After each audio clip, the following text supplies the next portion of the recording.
लेकिन लगभग 4 साल हो गए पूरे गुजरात में भारत के यशस्वी प्रधानमंत्री श्रीमान नरेंद्र मोदी जी जो हृदय से चिंतित रहते हैं कि हम किसानों को ज्यादा समृद्ध कैसे बना सकते हैं, उनके जीवन को सरस कैसे बना सकते हैं, सरल कैसे बना सकते हैं। तो इस दिशा में उनका चिंतन है कि प्राकृतिक खेती को हमने बढ़ाना चाहिए। प्रदेश के माननीय मुख्यमंत्री जी, कृषि विभाग सब इस काम में लगे हुए हैं और पूरे प्रदेश में लगभग 6-7 लाख से ज्यादा किसान खेडूत अब प्राकृतिक खेती करना शुरू कर चुके हैं। आप भाई इस आदिवासी क्षेत्र के खेडूत हैं, मैं आपसे यही बात करने आया हूं कि आजकल आप अपने खेतों में यूरिया, डीएपी, जंतुनाशक बाजार से खरीदते हो और अपने खेतों को जहरीला बनाते हो। आपकी धरती माता इस रासायनिक खादों से बंजर होती जा रही है। आने वाले टाइम में आपके जो बच्चे हैं उनको उपजाऊ जमीन नहीं मिलेगी। हमने अभी ये सोचना पड़ेगा और इसीलिए आप लोगों के मगज में एक बात बैठी हुई है कि हम रासायनिक खाद नहीं डालेंगे तो हमारा उत्पादन कम हो जाएगा। अब बातचीत करूंगा, बोलोगे कि नहीं? मेरे पीछे बोलोगे? बहुत अच्छा, बोलना है, चुप नहीं बैठना। ईमानदारी से बताओ, यही चिंता है ना आपकी कि हम यूरिया, डीएपी नहीं डालेंगे तो हमारा उत्पादन कम हो जाएगा? ये चिंता है ना? यही चिंता है ना? ठीक है, लेकिन मैं आपके सामने खड़ा हूं। मेरे पास कुरुक्षेत्र हरियाणा में गुरुकुल चलाता हूं। 200 एकड़ की खेती में करता हूं। 200 एकड़ में 450 गाय है मेरे पास और वहां में एक बूंद भी यूरिया, डीएपी, जंतुनाशक कोई नहीं डालता और मेरा उत्पादन अब रासायनिक खेती करने वालों से भी ज्यादा होता है। आप में रात में टिम्बी गांव में था, वहां प्रफुल्ल भाई राठवा के यहाँ मैंने भोजन लिया था और ऐसे खेडूत, ये ऐसे कुछ खेडूत हैं जिन्होंने हरियाणा कुरुक्षेत्र जाकर मेरा फार्म देखा है। ये वहां जा करके आए हैं, तो इनसे आप बातचीत करना कि मेरे खेतों का उत्पादन कितना होता है। खेडूत भाइयों, आप जो खेती कर रहे हैं डांगर की, इसमें मुझे बताया गया लगभग 17-18 क्विंटल आप 1 एकड़ में डांगर पैदा करते हैं, ठीक है? बोलो भाई, कमजोर विद्यार्थी हो, हाँ बोलना, चुप नहीं बैठना। 17-18 क्विंटल होता है, ज्यादा होता है? चलो 20 क्विंटल होता है। 20 होता किसी के यहाँ? नहीं। लेकिन मेरा डांगर अभी खड़ा है, आप जाके देख सकते हैं। मेरा डांगर होता है 32 क्विंटल 1 एकड़ में। 1 एकड़ में 32 क्विंटल होता, 32 क्विंटल एवरेज है ये मेरे डांगर की। और जो किसान रासायनिक खेती करते हैं वहां पर वो 1 एकड़ एकड़ में 20,000 रुपए का खर्चा करते हैं, 20,000 का खर्चा, और उनका उत्पादन होता 28 से 30 क्विंटल हमारे यहाँ, और खर्चा 20,000 रुपया, और मेरा खर्चा 1 एकड़ में आता 2,000 रुपया। वो किसका? जीवामृत का स्प्रे कराता हूं, उसमें जीवामृत डलवाता हूं, इसके लिए कुल 2,000 रुपये। रासायनिक वाले पानी प्रयोग करते हैं 100%, और मैं करता हूं 50%, आधा पानी बचाता हूं, उत्पादन ज्यादा मिलता है। और मजे की बात जो सबसे जरूरी, रासायनिक वालों का डांगर जो खाएगा उसको कैंसर होगा, डायबिटीज होगी, हार्ट अटैक आएगा, 20 बीमारियां होंगी, उनका सारा धन अस्पतालों में जाएगा। और मेरा डांगर जो खाएगा वो पहलवान बनेगा, वो स्वस्थ और मजबूत होगा। इसका कोई फर्क नहीं है। अगली बात, रासायनिक खेती से धरती बंजर होती ही चली जाएगी, और मेरी खेती से धरती उपजाऊ होती ही चली जाएगी। हर साल बढ़ेगा, कम नहीं होगा। अब हमने पूरे गुजरात में, जो कृषि विभाग का आत्मा एक डिपार्टमेंट है, जिसके डायरेक्टर संकेत जोशी जी हमारे बीच में आए हैं, तो आप पूरे गुजरात में जितने भी गामड़ा हैं, हमने 3-3 गांव के समूह बना दिए, क्लस्टर बना दिए 3 गांव के। और उस 3 गांव में एक हमारी बहनें जो आई हैं, कृषि सखी उनका नाम रखा, और किसानों का आज मैं घोषणा करता हूं, उनका नाम किसान मित्र रखवा। संकेत भाई, ये तो किसान कृषि सखी हो गई, और वो जो किसान हैं उनको, जो आपके ट्रेनर हैं, उनको किसान मित्र का नाम दो, अच्छा रहेगा ना? ठीक है, आज से उद्घाटन छोटे उदयपुर से इस नाम का हो गया। अब हमारे बीच में जो कृषि सखी हैं और किसान मित्र जो ट्रेनिंग देने वाले हैं, पहले हमने उनको बहुत अच्छी ट्रेनिंग दिलवाई है, और ऐसी कृषि सखी और किसान मित्र हमने चुने हैं जो अपने खेत में प्राकृतिक खेती करते हैं, जिनके घर में देसी गाय भी है, जिनके घर में अपना खेती का मॉडल है। अब जो खुद करता है वही तो दूसरे को ट्रेनिंग देगा। जिसे खुद ही नहीं पता खेती क्या होती, वो ट्रेनिंग कैसे देगा दूसरे को? इसलिए हमने ये निर्णय लिया कि 3-3 गामड़ा, ये 2 लोग कृषि सखी और किसान मित्र, ये अपना खेत दिखाएंगे और गामड़ा में जाके बाकी लोगों को फ्री ट्रेनिंग देंगे, उसका कोई पैसा नहीं लगेगा। और उसमें क्या ट्रेनिंग है भाई? बीजामृत कैसे बनता है, जीवामृत कैसे बनता है, घन जीवामृत कैसे बनता है, आच्छादन कैसे होता है, और एक समय पर अनेक तरह की फसलें पैदा करने की एक तरीका बताया जाता है। ये जो पद्धति हम सिखाते हैं, ये इतनी जबरदस्त है कि आपके खेत में जो सूक्ष्म जीवाणु हैं वो इससे बढ़ेंगे।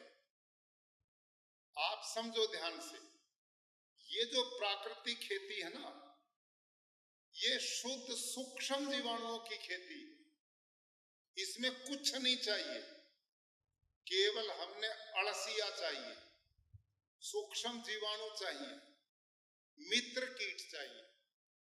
आपका काम ही नहीं है वहां, वो काम करेंगे खेत में, वो वर्कर है, वो मजदूर हैं, वो आपके मेहनती जीव हैं जो आपकी खेती को करेंगे।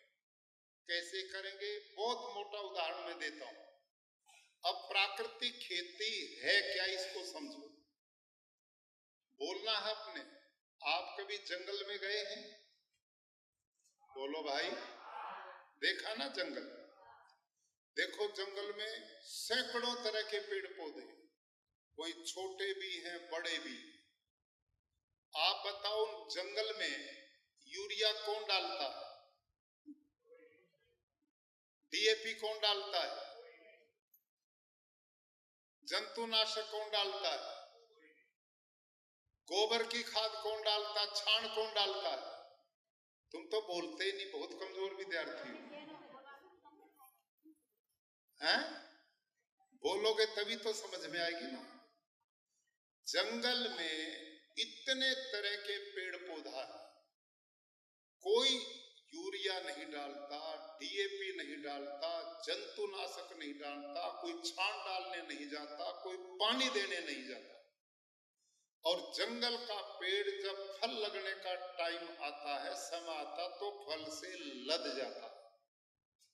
और जंगल के पेड़ के किसी भी एक पत्ते को तोड़ो और प्रयोगशाला में ले जाओ, लेबोरेटरी में, उस पर रिसर्च कराओ वैज्ञानिकों से, उसमें एक भी पोषक तत्व की कमी नहीं मिलती। उसमें phosphor, zinc, potash, magnesium, iron, copper, ये जो तत्व हैं जो आपसे लोग कहते हैं बाजार से खरीद के लाओ फिर खेतों में डालो। आपसे मैं पूछता हूं, जंगल में कोई कुछ नहीं डालता और उसमें किसी भी पोषक तत्व की कमी नहीं है, सब पेड़ हरे भरे खड़े हैं। ये क्यों खड़े हैं? इसका कारण मेरी बहनों और भाइयों एक ही है कि वहां आप और हम जैसे समझदारों का प्रवेश नहीं हुआ। ये जो समझदार जहां जाता है ना, वहीं बंटा ढार, वहीं बेड़ा गर्क हो जाता है। जहां हम समझदार है वहां नहीं जाते, उसने नहीं देते, इसलिए बचा हुआ। अब वहां ये पेड़ हरे भरे क्यों हैं? इसलिए हैं कि एक समय पतझड़ का आता, सारे पौधों के पत्ते जमीन में गिर जाते हैं कि नहीं? वो सारी धरती को आच्छादित करते हैं, ढक देते हैं। होता है ये आच्छादन भगवान का। और उसके नीचे आपका हल नहीं चलता, ट्रैक्टर नहीं चलता, तो उसमें जो सूक्ष्म जीवाणु अपनी कॉलोनियां बना करके रहते हैं, अपना परिवार बढ़ाते हैं, वो आपके हल ने, ट्रैक्टर ने उसको डिस्टर्ब नहीं किया, छेड़छाड़ नहीं की, तो उस जंगल में अलसिया का भरमार है। सूक्ष्म जीवाणुओं की गिनती नहीं है, मित्र कीट असंख्य हैं। वो अपने आप धरती माँ की जुताई करते रहते हैं। और कितना भी बारिश बरसती है जंगल में, कुछ ही समय के बाद सारा पानी अलसिया ने, केचुए ने जो छिद्र बनाया है, उसके द्वारा सारा धरती माँ के पेट में चला जाता है। और वो सूक्ष्म जीवाणु सारे तत्वों की मिट्टी की पूर्ति करते रहते हैं, कुछ भी जरूरत नहीं पड़ती। तो हम जो प्रचार कर रहे हैं प्राकृतिक खेती का, हम यही बात आप सबको बताने आए हैं। जो नियम जंगल में काम करे वही नियम हमारे खेत में काम करेगा। इसका नाम प्राकृतिक खेती है। इस प्राकृतिक खेती में आपको बाजार से कुछ भी खरीद के नहीं लाना, कुछ भी खरीद के नहीं लाना। सब किसान के घर में ही पैदा होता, खेडूत के घर में पैदा होता। हम बीजामृत से लेके जीवामृत, घनजीवामृत, ये दो सबसे मुख्य बिंदु हैं हमारी खेती में। और इसके लिए क्या चाहिए? घर में एक देसी गाय चाहिए, एक देसी गाय। ज्यादा हो तो बहुत अच्छा है, लेकिन एक देसी गाय से हम 18, 20, 30 एकड़ तक की खेती कर सकते हैं एक गाय से। ये जीवामृत में कौन सा विज्ञान है कि जिसके डालने के बाद यूरिया डीएपी की जरूरत ही नहीं बचती? क्या कारण है? इसको समझो ध्यान से। ये जीवामृत में जो छाण पड़ता है, गोबर गोमूत्र, वो देसी गाय का पड़ता। देसी गाय, आपकी डांगी गाय है, आपकी साहिवाल गाय है, आपकी गिर गाय है, कांकरेज गाय है, जो भारत की नस्लें हैं उनमें ये गुण है, बाकी में नहीं है। हॉस्टन फ्रीजन जर्सी मेरे पास भी है, यहां आपने भी बहुत पाली हुई। उन हॉस्टन फ्रीजन जर्सी गाय के 1 ग्राम गोबर में 70 से 78 लाख सूक्ष्म जीवाणु हैं। कितने बोलो मेरे पीछे? 70 से 78 लाख सूक्ष्म जीवाणु हैं अंग्रेजी गाय में। और जो हमारी भारत की गाय है, कांकरेज है, गिर है, जो देसी गाय है, इसके 1 ग्राम गोबर में 300 करोड़ से भी ज्यादा सूक्ष्म जीवाणु हैं। 300 करोड़ से भी ज्यादा। समझ में आ गई? अब ये जो सूक्ष्म जीवाणु है गौ माता के पेट में, ये एक तरह के नहीं है, सैकड़ों तरह के, सैकड़ों तरह के। और जब हम जीवामृत में 8-10 किलो गोबर देती है देसी गौ माता 24 घंटा में, 7 भी देती, 8 भी, 10 भी, ऊपर नीचे हो जाए कोई खतरा नहीं है। 24 घंटा में जितना छाण गोबर गाय देती है, उस गोबर को गाय के ही मूत्र में जो 24 घंटे में जितना मूत्र है, 6 किलो, 8 किलो, 10 किलो, जितना भी, इन दोनों को इस ड्रम में डाल दो। जो आप ड्रम ही बोलते हैं ना, जिसमें बनाते हैं, 200 लीटर का, इसमें लगभग 170-80 लीटर पानी डालो और इसको छाए में रखना, धूप में नहीं रखना। जहां पशु बांधते हो वहीं कहीं छाए में ड्रम को रखो। अपने खेत में रखना तो भी छाए में रखना। तेज धूप पड़ती है तो सूक्ष्म जीवाणु मर जाते हैं, इसलिए धूप में नहीं रखते। अब आप बोलिए, गाय के जब 1 ग्राम गोबर में 300 करोड़ कम से कम सूक्ष्म जीवाणु हैं, तो 10 किलो गोबर में कितने होंगे? कहो कि हम तो खेती करते हैं, कोई लाला जी थोड़ा ही जो हिसाब लगाएंगे, है कि नहीं? मैं बताता हूं, 30 लाख करोड़ सूक्ष्म जीवाणु है देसी गौ माता के 10 किलो गोबर। 30 लाख करोड़। और हम इसमें 1.5 से 2 किलो बेसन डालते हैं, किसी भी दाल का बेसन। दाल आप पैदा करते हो कि नहीं खेत में? आपके खेत में कोई भी दाल, अड़द की है, मग की है, चना की है, मसर की है, कोई भी दाल है, उसका आटा पीस के, और अपने घर का बढ़िया आटा ना हो तो कोई मिल कहीं हो जिसमें बड़ा मिल में पीसते और नीचे गिर जाता, खराब हो जाता, वो ले आओ। कोई अच्छा डालना जरूरी नहीं है, वहां का भी आटा ले सकते, 1.5 से 2 किलो। और गुड़, अब ये भी किसान ही पैदा करता है, कोई कहीं करता, कोई कहीं करता, किसान गुड़ 1.5 से 2 किलो गुड़ डालो इसमें। और आप 2 मुट्ठी, आधा किलो किसी बड़े पेड़ के नीचे की मिट्टी डालो। आप खेत की क्यों नहीं डालो? खेत की इसलिए नहीं डालनी कि खेत में आपने यूरिया डीएपी डाल के सारे सूक्ष्म जीवाणु मिट्टी के मार मार दिए, वहां कुछ बचा ही नहीं है। पेड़ के नीचे यूरिया डीएपी आपने डाला नहीं, वहां सूक्ष्म जीवाणु का भंडार है। और ये जो सूक्ष्म जीवाणु ना मेरी बहनों, ये आंख से नहीं दिखते, इतने सूक्ष्म है। वो एक यंत्र होता है, उससे देखे जा सकते हैं। अब वो मिट्टी डालनी और फिर क्या करना, लकड़ी का एक डंडा लो, घड़ी की सुई की तरह ये घुमाओ 5 मिनट सवेरे 5 मिनट शाम, 2 बार। यूं नहीं घुमाना, ये घुमाना, सुई घड़ी की जैसे चलती। यूं क्यों नहीं घुमाना, ऐसे घुमाओगे तो वो नीचे जाएंगे सूक्ष्म जीवाणु, उनको ऑक्सीजन नहीं मिलेगा, मर जाएंगे, बढ़ेंगे नहीं वो। और ये घुमाओगे ना तो वो ऊपर आएंगे, तो उनको ऑक्सीजन मिलेगा, वो बढ़ेंगे। अब इसका साइंस विज्ञान क्या, ध्यान करो।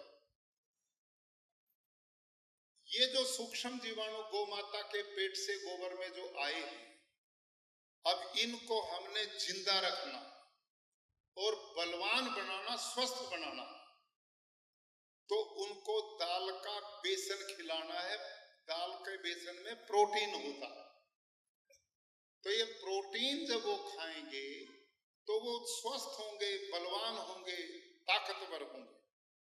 और गुड़ जो डालेंगे तो उससे उनकी संख्या बढ़ती, मल्टीप्लाई होते, सूक्ष्म जीवाणु बहुत बढ़ता और उसको आकर्षित करता, वो खाता तो परिवार बढ़ाता वो अपना। आपने देखा होगा ना, कहीं आप ये देखो ना, साफ जगह है, या आप गुड़ डाल दो, 1 घंटे में पता नहीं कहां से कितने कीट पतंग आ जाएंगे। आएंगे कि नहीं? मैं इतना बोलता हूं, आप थोड़ा बोलते हो। आएंगे कि नहीं? जैसे बोलो बहनों, इनको रोटी खिला के लाए थे कि नहीं?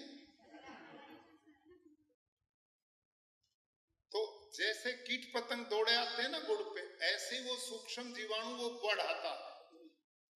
और मिट्टी जो है उसमें भी सूक्ष्म जीवाणु जो हमने आधा किलो डाली, अब ये आपस में मिलकर मेलवण का काम होता। मेलवण समझते हो ना गुजराती में?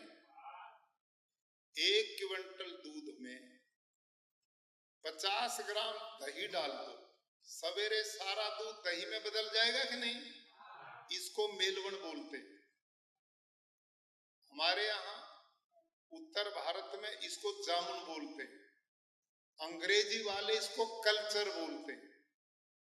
तो अब देखो, जब ये सारा घोल मिलता है तो इसमें हर 20 मिनट में, अब ध्यान करो, इस ड्रम में जब गुड़ मिलेगा, बेसन मिलेगा, गोबर गोमूत्र मिलेगा, मिट्टी मिलेगी और इसको घोलोगे सवेरे शाम, तो इस घोल में वो सूक्ष्म जीवाणु हर 20 मिनट में, दरेक 20 मिनट में डबल होंगे, डबल, 2 गुने। कितने थे वो पहले? 30 लाख करोड़, कितने थे? और 20 मिनट के बाद कितने होंगे? 60 लाख करोड़। और अगले 20 मिनट के बाद 120 लाख करोड़। और कब तक बढ़ेंगे? 72 घंटे तक। 72 घंटे तक यूं ही डबल होते जाएंगे और इनकी गिनती कोई कर ही नहीं सकता, इतने बढ़ेंगे। और 72 घंटे जब हो जाएं, यानी कि ये घोल आपके गर्म प्रदेश में 5-6 दिन में तैयार हो जाता है, जहां ठंडा प्रदेश है वहां 7 दिन लग जाता है। आप मानो इसको इतवार को तैयार करते हैं तो अगले इतवार को खेत में, रविवार को ड्रिप से, स्प्रिंकल से या खुला पानी वहां छोड़ दो, इसको बूंद बूंद गिरेगा और ये 1 एकड़ में फैल जाएगा पानी के साथ। समझ में आ गई यहां तक बात? आई समझ में? अब जब ये खेत में फैलेगा तो आपकी धरती में, मिट्टी में यूरिया डीएपी ने सारा अळसिया मार दिया, सूक्ष्म जीवाणु मार दिए, लेकिन भगवान की व्यवस्था ऐसी, अब भी कुछ कुछ बचे हुए हैं। अड़सिया धरती में नीचे यूरिया डीएपी से डरता हुआ समाधि लिए बैठा है, और जब उसका भोजन मिलेगा ना इसको, ये तो इसकी गंध पाकर एकदम ऊपर आएगा। उसको पता तेरा भोजन आज आया गोमाता का गोमूत्र, तो धरती फोड़ के ऊपर आएगा और वो अपना परिवार बढ़ाना शुरू करता जब उसको वातावरण अनुकूल मिलता। और परिवार कितना बढ़ाता है केचुआ? एक अड़सिया अपनी जिंदगी में 40 से 50 हजार बच्चों को जन्म देता है। कितना बोलो? 40 से। इतने परिवार बढ़ाता ये केचुआ। क्यों? भगवान ने किसान को ये सबसे बड़ा मित्र दिया, सबसे बड़ा दोस्त दिया। और हम कितने समझदार हैं, जो हमारी भलाई करने आया भगवान ने भेजा उसको मारेंगे, उसको जिंदा नहीं छोड़ेंगे। यही प्रोग्राम है ना आपका, यही चला रखा ना। अच्छा बताओ, एक कलसिया खेत से पकड़ के लाओ, और ये जो टेबल रखी ना, मेज मेरे सामने थी, इस पे रखो, और उस अड़सिया के ऊपर यूरिया डालो। माताओं बहनों बताओ, मरेगा या बचेगा? मरेगा। और उसी केचुआ पर, उसी अड़सिया पे गाय का गोबर डालो, फिर क्या होगा? जिएगा और परिवार बढ़ाएगा। यही है ना? तो सीधा प्रमाण है, जो हमारी भलाई भगवान ने करने के लिए भेजे, हम उनको बाजार में पैसा देके दवाइयां खरीद के मारते हैं अपने दोस्तों। ऐसी कौम का, ऐसे लोगों का कौन भला करेगा जिसको इतनी भी अकल नहीं कि तेरा अपना कौन है और दूसरा कौन है, तेरा मित्र कौन है और दोस्त कौन है, ये भी नहीं पता। और ये काम आजकल हमारा जो रासायनिक खेती कराने वाली यूनिवर्सिटी है, साइंटिस्ट है, वो जुटे पड़े हैं इस काम पे। अगली बात और सुनो, अब ये जो अड़सिया है ना, ये कैसे काम करता खेत में? अब आप देखते नहीं, आपके तो मार दिए सारे, मैं देखता हूं और अभी दिखाऊंगा आपको, इस पे स्क्रीन पे दिखाऊंगा कितना मेरे खेत में अड़सिया क्या क्या करता। देखो, ध्यान करो मेरी ओर, देखो ये यूं जाता और दूसरे छेद से जाता, इससे जाता और इससे आता, यूं भी चलता यूं भी चलता। अड़सिया 8 से 10 फीट तक धरती में छेद करता, छिद्र बनाता, और अपने शरीर से पसीना छोड़ता, जिसको वर्मीवॉश बोलते हैं। उससे उस छिद्र की लिपाई करता, जैसे बहनें लिपती ना घरों को। बड़ा सुंदर घर बनाया हुआ इन सब ने। मैं अभी गया था डांग जिला में, एक आदिवासी परिवार में भोजन मैंने किया। कल भी मैंने प्रफुल्ल भाई के यहाँ किया, तो उन्होंने हाथ से इतना लीप रखा, क्या मार्बल करेगा। घर में खुशबू आ रही थी देसी गाय के गोबर की, इतना बढ़िया घर। तो ये जो अड़सिया, ये भी अपने छिद्र को लीपता, बंद नहीं होता वो छिद्र। 8 से 10 फीट तक उस छिद्र में ऑक्सीजन जाता, और ऑक्सीजन धरती की फर्टिलिटी को, उपजाऊ क्षमता को बढ़ाता। ये ध्यान से सुनना मेरी बहन और ये ट्रेनर, मैं इसलिए बता रहा हूं, आपकी ये ट्रेनिंग है, आपने बाकी खेडूत को ये सारी बातें बतानी है। समझ रहे हो कि नहीं? तो उस धरती में जब ऑक्सीजन जाएगा तो उसकी उपजाऊ क्षमता बढ़ेगी, एक बात। नंबर 2, नीचे जितने जाते हैं तो उस मिट्टी में खनिज ज्यादा होते हैं, और ये अड़सिया उस मिट्टी को खाता, मिट्टी को, और उस मिट्टी को खा के अपने पेट से पौधे की जड़ के पास रात को छोड़ के जाता। समझ में आई? रात को छोड़ता, दिन में नहीं छोड़ता। आपको पता दिन में क्यों नहीं छोड़ता? बहनों पता है? सुनो, वो इतना समझदार है कि तू दिन में बाहर निकलेगा तो कोई पक्षी तेरे को उठा लेगा। समझ में आ गई? इसलिए वो रात के अंधेरे में काम करता है। और हम जो आच्छादन कराते हैं ना, आच्छादन, वो ये भी उसका बहुत बड़ा कारण। और तो लाभ है, लेकिन धरती को जब ढक देते हैं ना, तो उसके नीचे ही अळसिया काम करता, पक्षी को नहीं दिखता, तो फिर ये अळसिया डबल शिफ्ट में काम करता। समझ में आई? ये रात को भी काम करता और दिन में भी करता। ये आच्छादन का फायदा।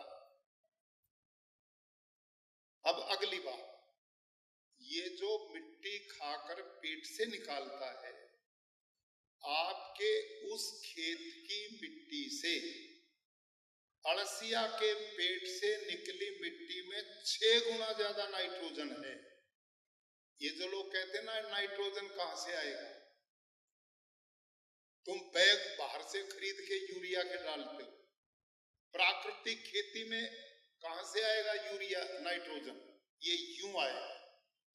ये अळसिया 1 एकड़ में जब प्राकृतिक खेती आप करेंगे पूर्ण रूप से, तो 1 एकड़ में ये कम से कम 15 से 20 लाख अळसिया काम करता है। 1 एकड़ में 15 से 20 लाख।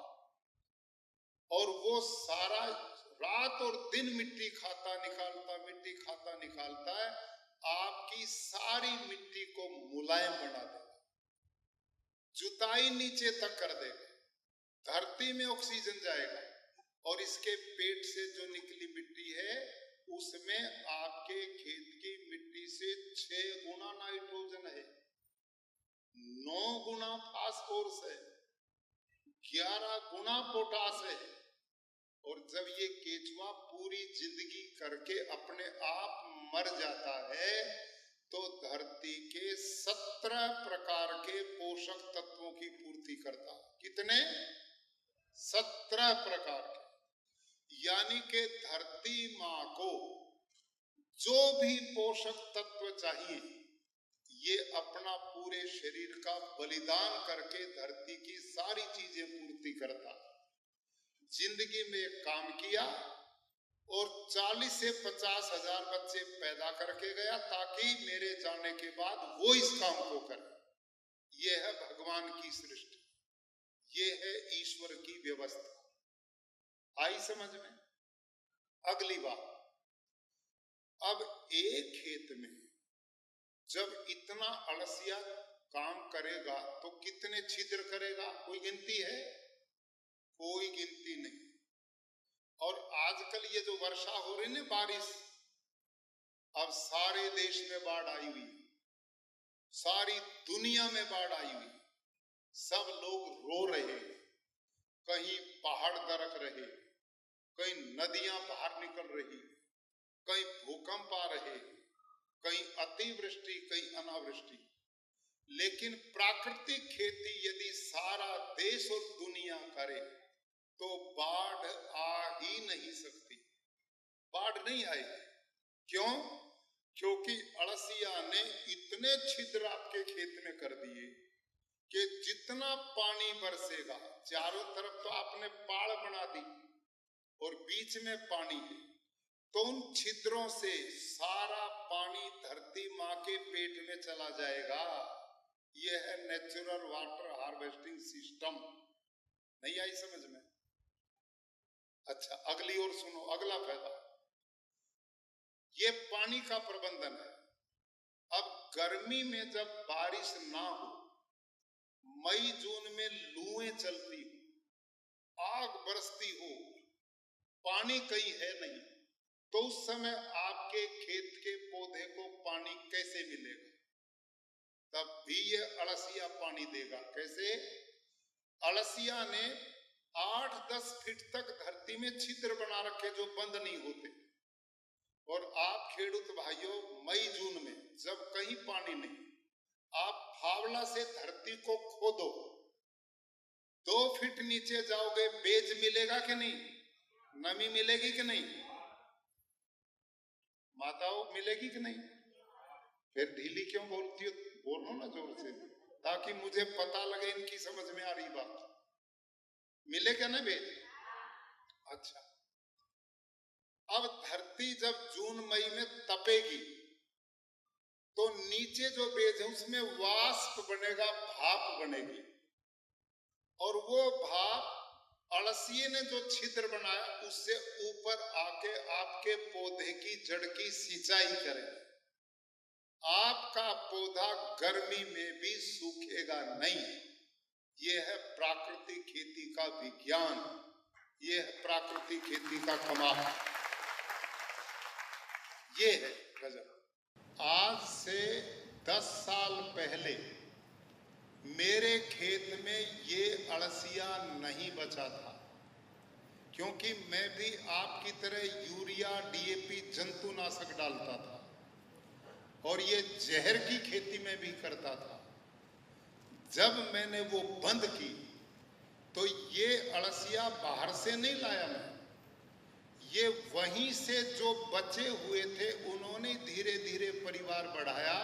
मेरे खेत में कितनी भी बारिश हो जाए 24 घंटे के बाद सब पानी धरती माँ के पेट में चला जाता है, वो बहता नहीं है। जब पानी नहीं बहेगा तो बाढ़ कैसे आएगी? सारी धरती पर ये खेती हो तो वहीं का पानी धरती में चला गया तो बताओ बाढ़ कैसे आए? तो ये विनाश इस रासायनिक खेती ने किया है। हमारी धरती को पत्थर बना दिया, बंजर बना दिया। अब धरती 1 फीट के नीचे इतनी बड़ी एक मोटी परत बन गई पत्थर की तरह, जिसमें सूक्ष्म जीवाणु बचे नहीं, अड़सिया बचा नहीं। तो जब बारिश होती है तो धरती माता पानी नहीं पीती और वो सारा ऊपर वाली 6 इंच मिट्टी जो उपजा उसको बहा के ले जाता, बाढ़ में ले जाता। धरती बंजर हो रही है। भूमिगत पानी आपके यहाँ तो है, आप तो अब भी बहुत कम जहर डालते हो, ये बधाई आपको। लेकिन जो हरियाणा, पंजाब जहाँ का मैं रहने वाला हूँ, वहाँ एक एकड़ में आलू की खेती हम करते हैं। 1 एकड़ में 13 बैग, 13 थैले डीएपी और यूरिया के पूरी धरती को सफेद बना देते हैं, तब आलू लगता है। और आलू को आप खुश होकर खाते हैं कि ये बड़ा स्वास्थ्य प्रदान करेगा।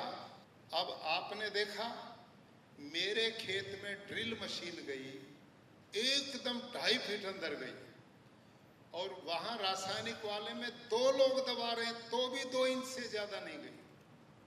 कि ये कारण उसमें अड़सिया बचा ही नहीं है, जो धरती को मुलायम बनाता, जो सूक्ष्म जीवाणु वो बचे नहीं, ये सब मार दिए। तो हम जो घन जीवामृत और जीवामृत बनाते हैं ना बहनों और भाइयों, ध्यान करो सारे सुन के, और यही बात बतानी लोगों को जो मैं बता रहा हूं, बहुत सरल। ये जो जीवामृत मैंने बताया था समझ में आ गई थी सबकी? ऐसे ही घन जीवामृत बनता है। घन जीवामृत क्या है? जो सूखा गोबर है, आपके पास ज्यादा पशु है और गोबर बच गया, अब आप गांव से बाहर उसका ढेर लगा देते हो, ये गलत है। आप उसको भी छाया में नीचे एक बेड सा बना दो उसका 1.5 फुट ऊंचा, और उसको एक जैसा करके 6 इंच मोटा एक लाकड़ा लो, लकड़, और उसमें जिग-जैग ऐसे छेद कर दो 1-1 फीट, नीचे तक मत जाने दो। 1.5 फीट का वो ऊंचा है तो 1 फीट तक छेद करो, और जब वो छेद हो जाएंगे उसमें 10, 20, 50 जो जीवामृत हमने बनाया था ना, उससे इन छेदों को भर दो और छोड़ दो। 10 दिन के बाद फावले से इसको मिला दो, फिर वैसा ही बेड कर दो, और फिर दोबारा वैसे ही छेद बना दो अलग अलग, और दोबारा फिर वो जीवामृत उसमें भर दो। अगले 10-15 दिन के बाद उसमें जो अरबों खरबों सूक्ष्म जीवाणु हैं वो उस गोबर को खा के उसका इतना बढ़िया खाद बनाएंगे जैसे चाय की पत्ती होती ना, चाय की पत्ती, पूरा वो घातर काला ब्लैक चाय की पत्ती की तरह बन जाएगा। ये 6 महीने भी खराब नहीं होगा। आप घर में छाया में इसका एक ढेर लगा दो, कभी कभी इस पे थोड़ा पानी छिड़कते रहो। जब भी आप खेत में कोई फसल बोना चाहें तो खेत की जुताई करके जैसे डीएपी डालते हैं वैसे इसको डालो और फिर फसल को बो। जो भाई अब रासायनिक खेती कर रहे हैं और उन्होंने प्राकृतिक खेती में आना है, तो ये घन जीवामृत कम से कम 1 एकड़ में 1 टन डालो पहली बार 2 साल डालना आपने, और तीसरे साल केवल 2 क्विंटल से काम चलेगा। शुरू में बढ़ाना क्यों? इसलिए बढ़ाना कि हमने खेत में सूक्ष्म जीवाणु बढ़ाने हैं, अलसिया बढ़ाना है, जो धरती को उपजाऊ करने वाले प्राणी हैं वो बढ़ाने, इसलिए वो थोड़ा ज्यादा डालना। जब ये बढ़ जाएंगे फिर आपको 2 क्विंटल 1 साल में डालना पड़ेगा एकड़ में, और उसके बाद 10 साल के बाद उसकी भी जरूरत नहीं बचेगी। फिर वो इतना परिवार बढ़ेगा वो भी जरूरत नहीं पड़ेगी। फिर आपका खेत ऐसा होगा जैसे जंगल में मैंने कहा ना, यूरिया डीएपी खातर कौन डालता, फिर आपकी धरती वैसी बन जाएगी तो कुछ भी जरूरत नहीं पड़ेगी। समझ में आ गई? ये है प्राकृतिक खेती। अगली बात, अब ये सूक्ष्म अळसिया का तो मैंने बता दिया ना कैसे काम करता है। वो छिद्र बनाता है, धरती में कितना नाइट्रोजन, फास्फोरस, जिंक, पोटास 17 प्रकार के तत्व देता है, सब कुछ देता है। लेकिन ये जो सूक्ष्म जीवाणु गौ माता के पेट से निकले हैं और सैकड़ों तरह के हैं जिनसे आंख भी नहीं देख सकती, जिनको अळसिया तो आंख से दिखता है, वो नहीं दिखते। पर मेरी बहनों, वो सैकड़ों तरह के गौ माता के पेट में, इसलिए गौ माता को पूजनीय बताया। हम तो वैसे ही पूजते हैं, पता ही नहीं गौ माता के गुण क्या है।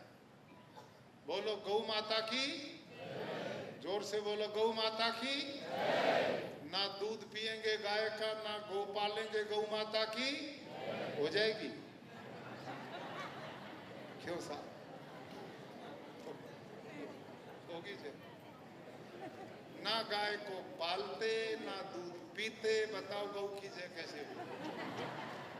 है तो गौ की जय होगी।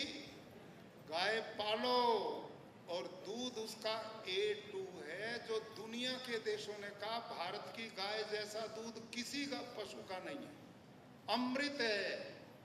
और उसका छान और गौमूत्र उससे भी ज्यादा कीमती है। गौमूत्र मेरे भाइयों खेत की किसी भी बीमारी को नहीं छोड़ता। गुजरात की 4 एग्रीकल्चर यूनिवर्सिटी हैं जो रासायनिक खेती वाली है। इनमें 3 साल मैंने रिसर्च करवाया। उन्होंने 3 साल की रिसर्च के बाद अब की बार मुझे रिपोर्ट दी, और वो रिपोर्ट अभी माननीय प्रधानमंत्री जी आए थे ना 10 दिन पहले गुजरात में, राजभवन में रुके थे, तो मैंने प्राकृतिक खेती की सारी जानकारी हर बार वो लेते हैं मेरे से, मैंने दी, और ये रिपोर्ट भी मैंने उनको सौंपी। उस रिपोर्ट में इन रासायनिक वाली यूनिवर्सिटियों ने 3 साल तक क्या किया, उन्होंने एक जगह पर रासायनिक खेती का सैंपल लगाया, दूसरी जगह जैविक खेती का लगाया, तीसरी जगह प्राकृतिक खेती का लगाया, और 3 साल लगाया। अब रिपोर्ट में आया कि प्राकृतिक खेती में उत्पादन बिल्कुल कम नहीं होता, जितना रासायनिक में होता है। पहले साल तो उतना होता है और उसके बाद हर साल बढ़ना शुरू हो जाता है। ये रिपोर्ट 3 साल का प्रमाण है। तो आप में जो भाई खतरे में बैठे हैं कि आपका उत्पादन घटेगा, जो पद्धति मैंने बताई वैसा करो। कम से कम 1 टन घन जीवामृत 1 एकड़ में डालो पहले साल, और जब भी पानी दो हर पानी में जीवामृत, हर 15 दिन में जीवामृत का फसल पर स्प्रे करो। आपका ऑर्गेनिक कार्बन पहले ही साल बढ़ना शुरू हो जाएगा, पहले ही साल। कमाल है इस चीज का। और भाई और बहनों, रासायनिक खेती से ऑर्गेनिक कार्बन हर साल घटता है, यानी कि बंजर जमीन हर साल बंजर होती जा रही है, ये हाल। तो मैं जो बात बता रहा था, ये जो सूक्ष्म जीवाणु जीवामृत घन जीवामृत में है, जो दिखते नहीं, ये क्या करते हैं, ये जो धरती में, अब ध्यान करना, थोड़ा सा दिमाग पे जोर रखना, इधर उधर मत देखना, इसको सुनोगे तो समझ में आएगी बात, बहुत महत्वपूर्ण बात है। ये जो धरती माँ है ना, ये भगवान की बनाई हुई है, मेरी रात की नहीं है। समझ में आई? ये परमात्मा की रचना, ईश्वर की रचना है। परमात्मा पूर्ण है, उसकी रचना भी पूर्ण है। आदमी अपूर्ण है, इसका काम भी अपूर्ण है। ये जो धरती है ना, जो आपके खेत हैं, जितने भी आपके पास, इस धरती में भगवान ने पौधों के लिए जो भोजन चाहिए वो सारी तत्व दिए हुए हैं। आपकी सारी मिट्टी में phosphorus, zinc, potash, magnesium, iron, copper आदि सब भरपूर मात्रा में हैं। समझ में आ गई? लेकिन अब समझो, लेकिन वो तत्व धरती में जड़वत पड़े हुए, गांठ बना के पड़े, वो तत्व अपने आप पौधे का भोजन नहीं बनते। उन तत्वों से पौधे का भोजन बनाने का